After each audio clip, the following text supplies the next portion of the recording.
Olá, amigos e amigas, sejam todos bem-vindos a mais um episódio do podcast Reformador, aqui pela Federação Espírita Brasileira. E hoje nós estamos na companhia do nosso irmão Bruno Lins Quintanilha, que fala lá do Rio de Janeiro, e vai conversar conosco sobre o tema: o Espiritismo é uma religião? E o que é o Espiritismo?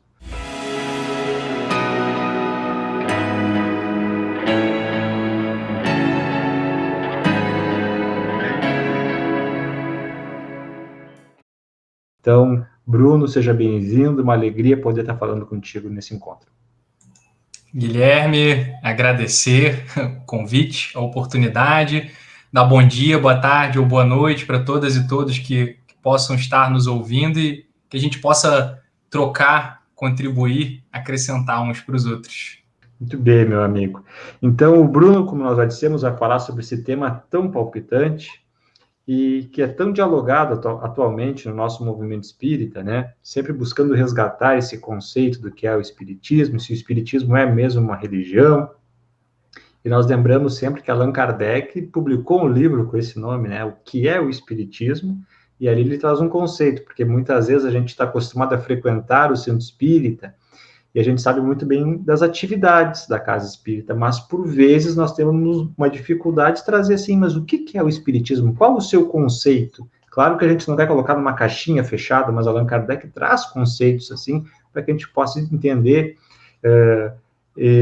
essa ciência com aspecto filosófico, com aspecto religioso, enfim. Tudo isso o Bruno vai conversar um pouquinho conosco, e vai dizer também se o espiritismo é uma religião ou não é, qual o sentido da palavra religião, e qual a proposta real que o espiritismo nos convida. Então é contigo, Bruno, o espiritismo é religião e o que é o espiritismo? Então, Guilherme, para começar com a dimensão religiosa, eu acredito que é necessário que a gente defina claramente o que cada palavra significa. Porque existem muitos termos que são polissêmicos, ou seja, eles possuem mais de um significado, como, por exemplo, o termo manga. Pode se referir a uma parte da camisa, pode se referir a uma fruta. Ou o termo vela, que pode ser o componente de um barco, pode ser uma modalidade esportiva, pode ser o objeto composto por um pavio e cera que a gente utiliza para iluminar ambientes. A gente tem um outro exemplo de polissemia, que é a palavra peça. Eu posso estar me referindo ao componente de um automóvel, a uma apresentação de teatro, a um pedaço de carne para o churrasco, a fazer uma pegadinha, uma brincadeira com alguém. O mesmo exemplo se aplica à palavra ponto. Pode ser o local onde a gente espera o ônibus para pegar ele, pode ser o caractere que representa o final de uma frase no processo de escrita, pode ser um sinal ou marca no corpo de alguém, ou no papel, ou na parede, pode ser o grau de cozimento de algo. Kardec vai apontar para a gente, lá na introdução do Livro dos Espíritos, a questão da anfibologia e da sua relevância para o espiritismo. A anfibologia, ela quer dizer duplicidade de sentido, ambiguidade. É o que a gente está falando aqui de polissemia dos termos. Kardec já viu isso. Lá no século XIX, no início do processo de sistematização do espiritismo. Então é importante que, não só no espiritismo, mas em qualquer campo do conhecimento, que a gente defina e aponte claramente o que a gente entende que significa cada termo. E a grande questão para responder se o espiritismo é uma religião é a gente partir do pressuposto de que religião é um termo polissêmico. Eu vou separar aqui dois significados principais, na minha percepção. O primeiro significado para religião, entre muitos possíveis, seria de uma instituição criada por seres humanos, datada historicamente, localizada geograficamente, contextualizada culturalmente e socialmente, que pode ter um conjunto de regras, um sacerdócio, hierarquia, lógica verticalizada, dogmas, princípios de fé não questionáveis, por vezes até projetos de hegemonia ou de poder político, econômico. E às vezes eu tenho a impressão de que essa concepção de religião aqui está muito presente no imaginário popular. Só que essa concepção de religião não é a concepção ou a proposta original do espiritismo. Não é a proposta kardeciana ter esses elementos.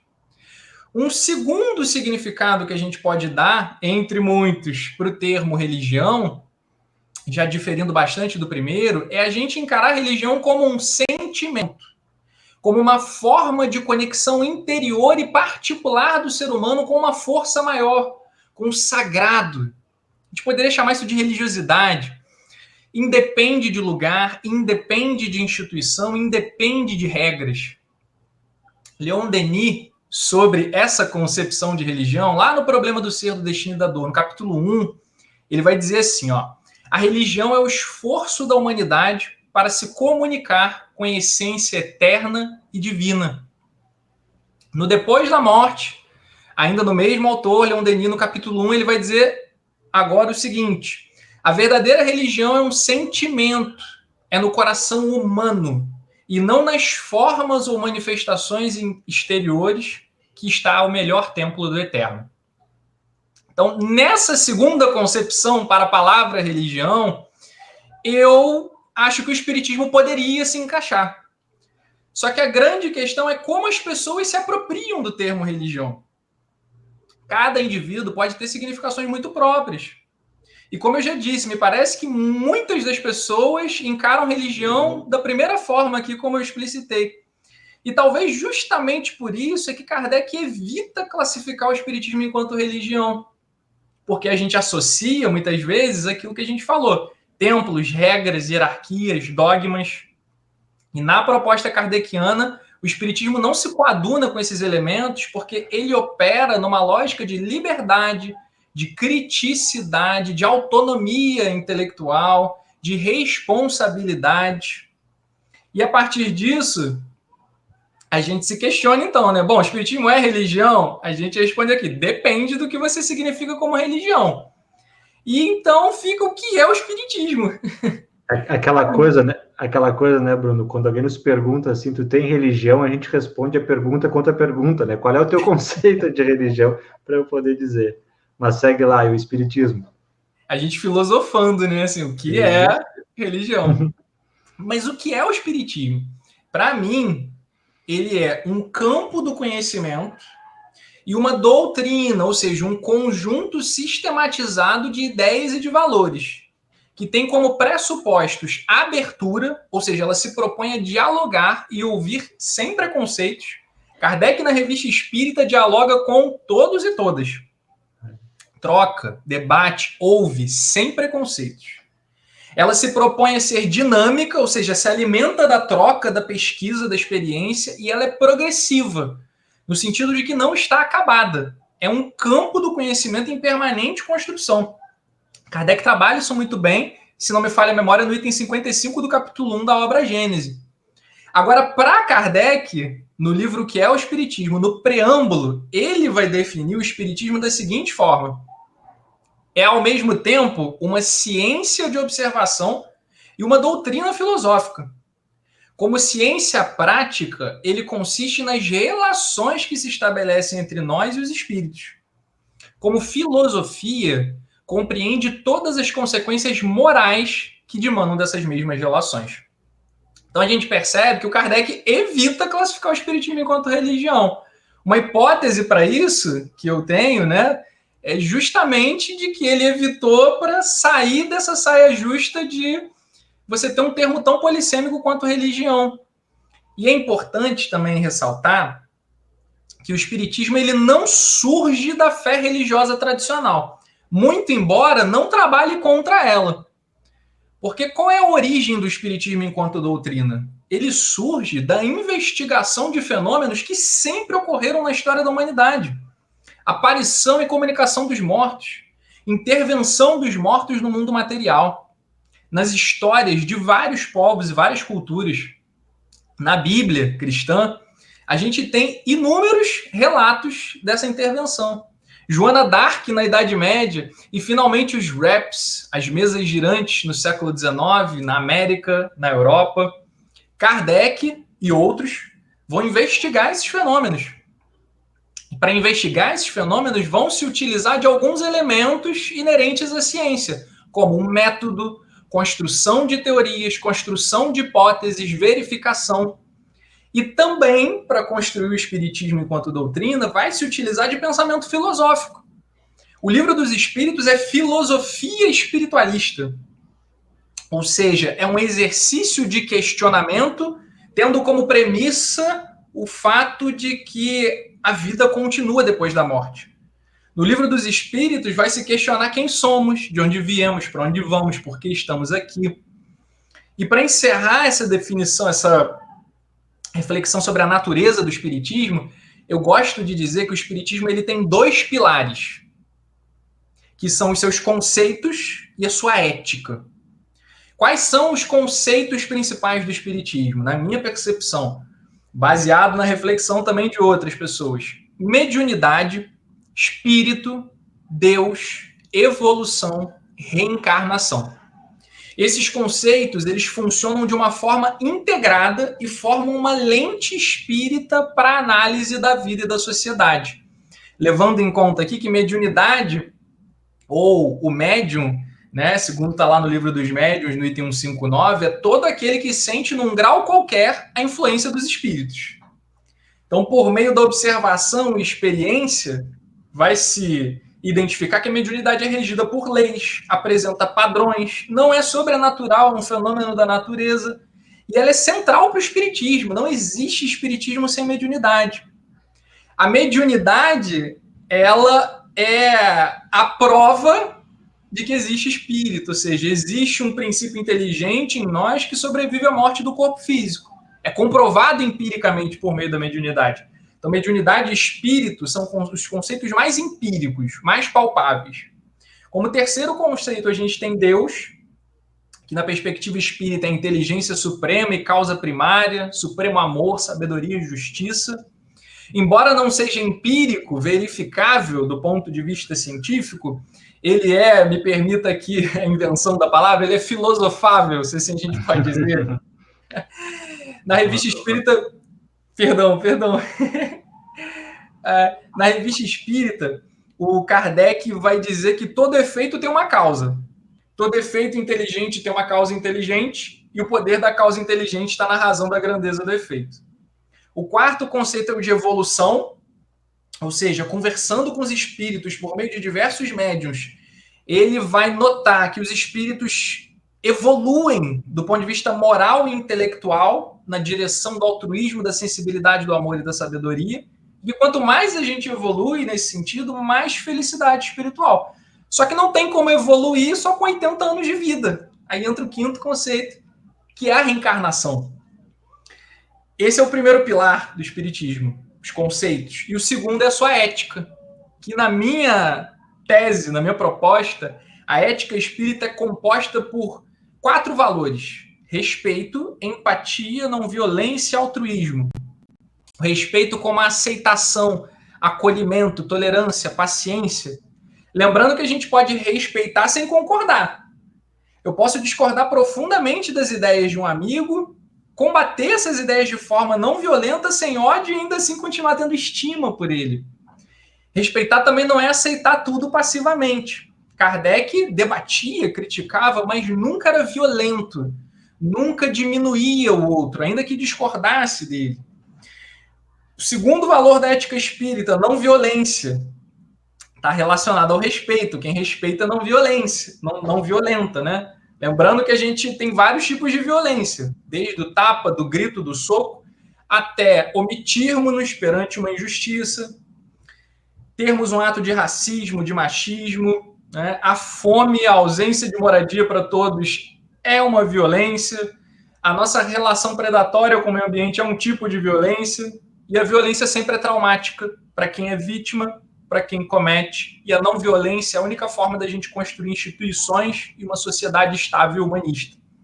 A empatia, que é o terceiro valor, é a capacidade da gente se colocar no lugar do outro, e o altruísmo, que é o último valor, é o oposto do egoísmo.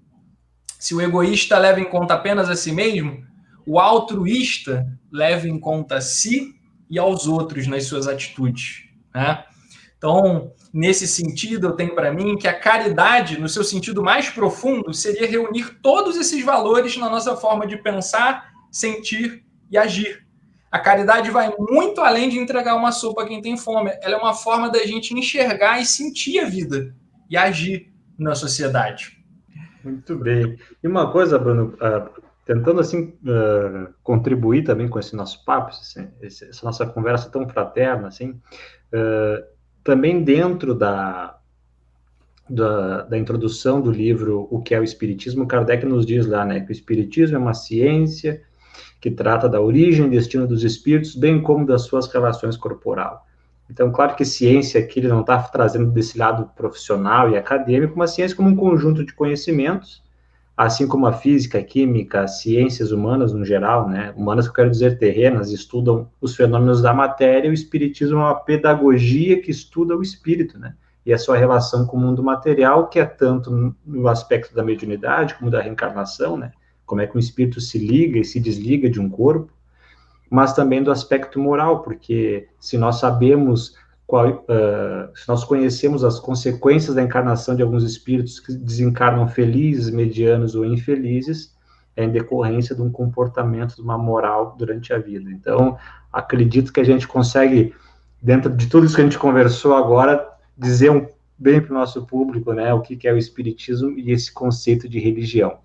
Mas eu gostei também de ouvir na tua fala agora essa questão que tu nos diz do respeito, né? Você falou da Revista Espírita de Allan Kardec, abrir para o diálogo, né? Ter essa postura de respeito e de uma comunicação que visa uma troca de conhecimentos, respeitando a individualidade e a percepção de cada um. E eu li no artigo, lembrando sempre que esse nosso bate-papo com o título Espiritismo é religião? Pergunta. E o que é o Espiritismo? É um artigo escrito pelo Bruno, que está no nosso Reformador, nessa edição de agora, a número 2317. Então, você pode conhecer melhor o artigo, poder ler, ver as referências bibliográficas do Bruno, acessando o artigo. E no artigo você fala sobre a comunicação não violenta, do nosso querido Marshall Rosenberg. Então, gostaria que tu falasse um pouquinho para nós, esse link que tu fez, assim, que já traz também para esse nosso diálogo. Então, como é que eu cheguei nessa obra? Durante muito tempo, assim, eu fui um jovem muito interessado por espiritismo e que consumia muita literatura espírita no início da fase adulta também. Só que a partir de um determinado ponto, eu comecei a sentir a necessidade de ampliar horizontes, de ler outras literaturas.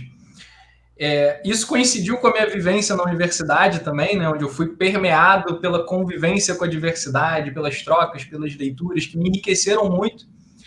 E eu começo a ler muitos livros não espíritas e começo a tentar relacionar, né, os dois. Eu alargo o meu olhar para a sociedade, para o próprio espiritismo, e me lembra até uma fala da Dona Ivone Pereira, que é uma personalidade assim, que particularmente eu admiro e tenho muita afinidade, num livro de entrevistas, intitulado Pelos Caminhos da Mediunidade Serena, em que a Ivone vai dizer o seguinte sobre essa questão de lermos de tudo. Ela vai dizer assim, ó, há ocasiões em que meus guias me recomendam ler obras profanas de todos os tipos, desde que esclareçam e edifiquem a mente. A termos somente a literatura espírita, será exclusivismo que limitará a nossa ação em favor da própria doutrina que defendemos. Ou seja, a Ivone está seguindo aqui, ela diz que é uma recomendação, inclusive, dos guias dela, né? A premissa de que a diversidade é fundamental para o ser humano se desenvolver. A gente lembra aqui da dialética, né? Da tese, da antítese, da síntese. Então, ideias diferentes dialogando geram novas ideias. Allan Kardec lia de tudo, gente. A gente observa nas obras dele, na Revista Espírita, que ele faz citações a inúmeras obras de diversos autores não espíritas, inclusive autores que atacavam o espiritismo. Leon Denis é uma exuberância nas citações dele. Se a gente pega o capítulo 1 da obra No Invisível, gente, eu fiz um levantamento uma vez, ele cita ali mais de 25 autores num único capítulo, de diversos países, que faziam pesquisas, né, sobre o espiritismo, cita muitos autores não espíritas. Então, eu acredito que é fundamental para a gente compreender bem o espiritismo e se relacionar com ele, ouvir muitas pessoas, e ler muitos livros diferentes é conversar com muitas pessoas. E aí, sobre a obra Comunicação Não Violenta, do Marshall Rosenberg, ela me parece que é um tratado teórico e prático de como nos expressarmos e comunicarmos melhor. A obra parte da premissa de que significativa parte dos nossos problemas de relacionamento, pessoais, profissionais, derivam de problemas na comunicação. Quando nós não expressamos com clareza, com sinceridade o que a gente pensa e sente, quando a gente acaba expressando de forma violenta. Então, a obra traz uma série de exercícios também para a gente refletir em como a gente está se comunicando. E é uma leitura que agrega muito na vida, na sociedade, na profissão e também, por que não, no ambiente espírita, né? Então, fiz a menção a isso no artigo e vale também essa observação sobre a importância de, como diria Paulo lá em uma das suas cartas, né? Examinai tudo, retende o bem, né? Inclusive, com a cultura do cancelamento, né, na atualidade. Imagina, gente, nós espíritos imperfeitos, quem de nós não erra? Quem de nós não tem teto de vidro? Então, imagina se eu não ler mais quem cometeu um equívoco. Não, a gente dialoga para aprender com o equívoco, a gente pode discordar, criticar com respeito, com fraternidade, a gente não pode nos cancelar, nós temos que ler de tudo. Seguir o exemplo de Denis, de Kardec, né? Da Ivone. Perfeito.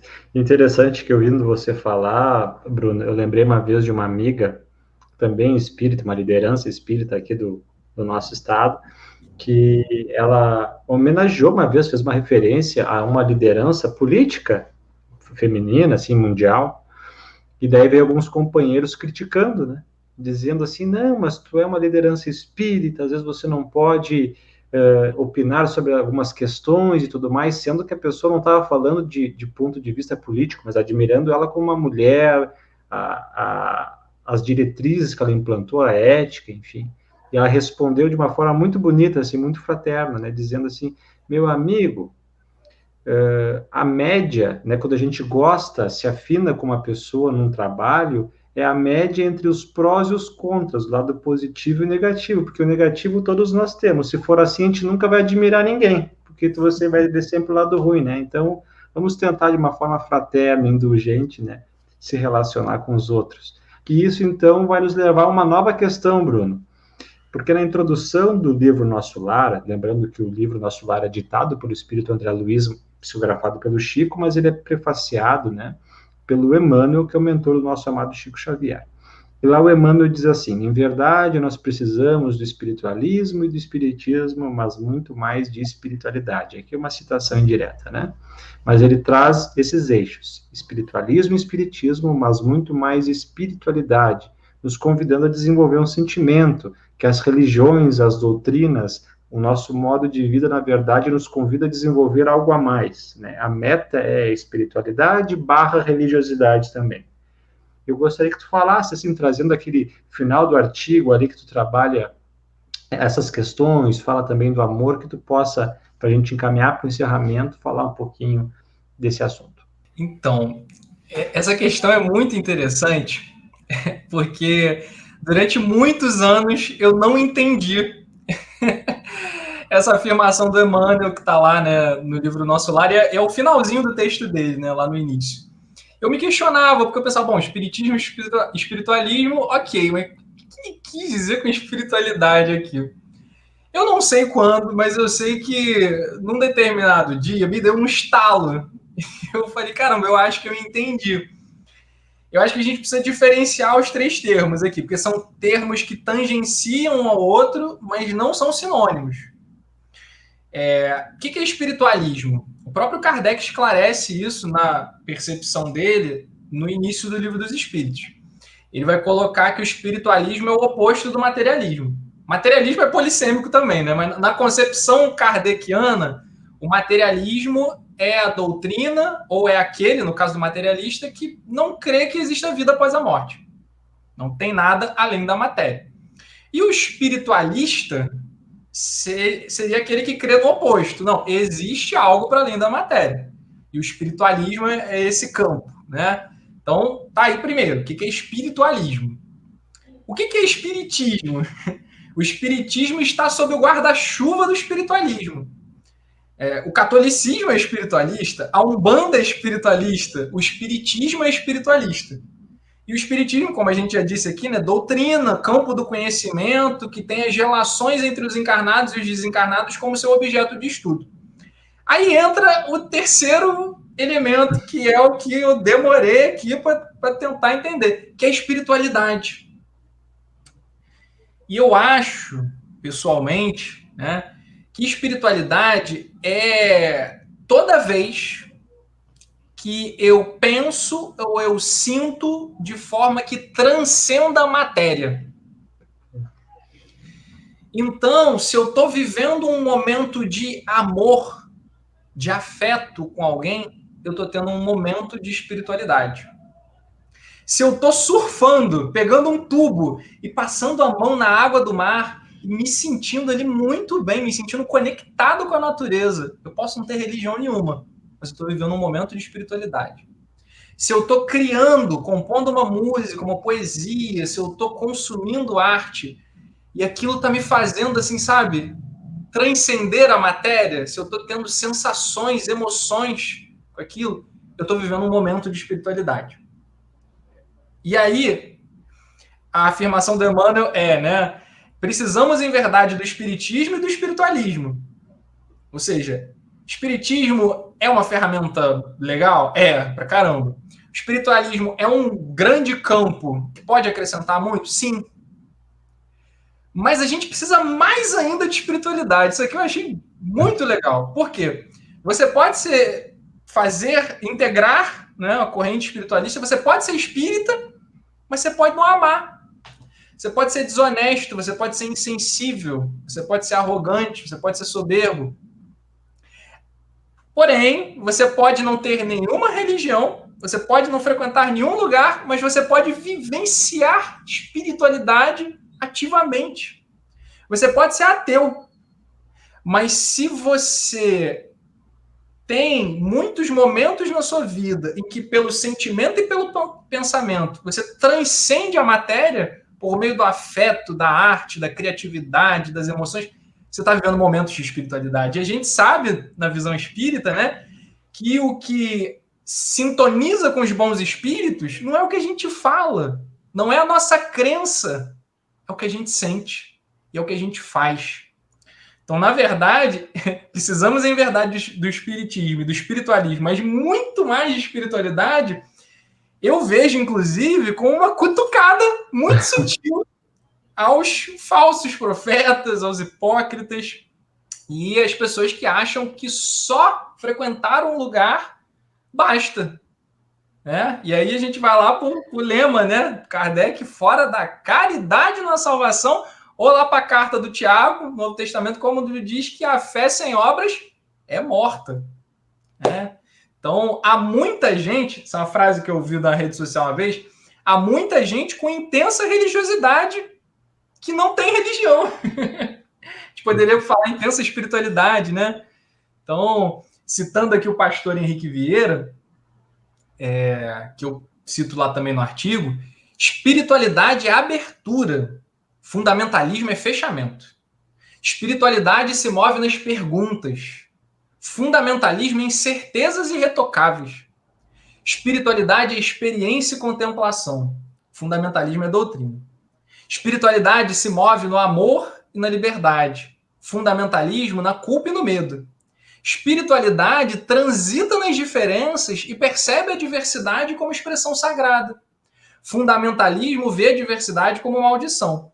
Portanto, a experiência religiosa é saudável quando alimenta a espiritualidade sem sufocá-la. E num outro trechinho, só para encerrar esse tópico, o pastor Henrique Vieira diz assim: sendo assim, a espiritualidade não é certeza objetiva, porque transita na dúvida. Espiritualidade não é institucionalizar o sagrado, fechando-o em dogmas e verdades inabaláveis, mas é o exercício de tatear o sagrado. Acho bonita essa expressão, tal qual um bebê passando os dedos no rosto da mãe. Espiritualidade é mais abertura do que fechamento. mais perguntas do que respostas. Kardec fez 1019. Mais consolo e caminhada do que bênção ou maldição. Então a gente começa com Emmanuel e termina com Henrique Vieira aqui, né? Falando de espiritualidade que, na minha percepção, tem uma conexão ali, né? Talvez com o que o Emmanuel está falando, né? Então acho que espiritualidade nesse sentido assim mais interior, mais independente de religião enquanto instituição, de lugares e de regras, mas uma coisa muito interior, né? E que a pessoa pode não ter fé em nada, mas pode vivenciar, né, esses momentos. Muito bem, Bruno. Eu acredito que essa tua fala final agora, principalmente com essa citação, já funciona como uma prece de encerramento, agora criou uma ambiência tão agradável. Muito obrigado, meu amigo. E para a gente encerrar, então, esse nosso podcast reformador, esse bate-papo tão legal, convidando a todos para conhecerem mais ainda a nossa revista, o periódico da Federação Espírita Brasileiro Reformador, em específico a edição 2317, 2317, a qual tem um artigo que o Bruno está trabalhando aqui conosco. Vamos passar a palavra para ele, essa palavra para ele deixar a sua consideração final, ter esse momento direto com o nosso público, já te agradecendo, Bruno, por estar conosco e te convidando para novas oportunidades também. Bom, primeiramente, agradecer a oportunidade, o convite, o espaço e acrescentar que é fundamental a gente refletir sobre a natureza do espiritismo. Pois quando a gente usa uma ferramenta e não conhece ela, né, não se pergunta sobre o que ela é, a gente corre o risco de duas coisas, ou de subutilizar o potencial dela, ou mesmo às vezes de utilizar mal, de forma equivocada.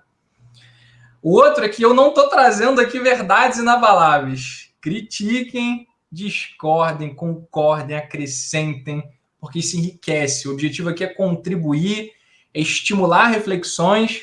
E se você me permite, para encerrar, eu queria ler o último parágrafo do artigo, em que a gente escreve assim, ó: Oxalá possamos nos apropriar do espiritismo de forma que possamos vir a alimentar essa espiritualidade aberta, agregadora, libertadora, acolhedora, aconchegante, humanista e humanizante, empática, horizontal, democrática, que valoriza a diversidade, que nos conecte com algo maior, nos alimente enquanto fé saudável, sadia, altruísta e generosa, que nos faça esperançar e despertar emoções e sentimentos saudáveis, que nos conecte com esse poder superior, essa força da vida que cada povo chama por um nome diferente, e que nós aqui no Ocidente denominamos de Deus, mas que no fundo é o supremo amor e fonte da vida. Então tá, muito obrigado, Bruno, obrigado a você que nos acompanhou em mais um podcast, lembrando a importância de estar sempre atualizado, sabendo do que acontece no nosso movimento espírita, também de conteúdos doutrinários, através do site, das redes sociais da nossa Federação Espírita Brasileira. Então, nós convidamos a todos para construirmos juntos um mundo mais justo e mais fraterno, baseado no Evangelho de Jesus, à luz da doutrina espírita. Um grande abraço e até um próximo encontro.